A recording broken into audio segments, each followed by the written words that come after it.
covered enough for me. All right. I'm gonna say something that I've been trying to take this class for quite a while already, and I talked to several other instructors. And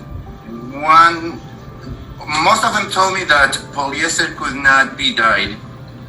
And one of them told me that I could go to Home Depot and buy this stuff and trick my clients into believing that the carpet was fixed. After all, she was gonna be moving out of her house, and she was never gonna notice what I did on the carpet, and I could make a lot of money, and I didn't take that class for that reason. And when I met you, Isa, if you remember, I asked a lot of questions, and I even asked you if it was the BS type of class that was gonna guide me into that type of things. You said no, you can dye it. And for what I saw today on my first shot at dyeing polyester, I might have used a little bit more yellow than I should have. But yeah, I washed this carpet already twice while you guys were talking, and the dye doesn't come off.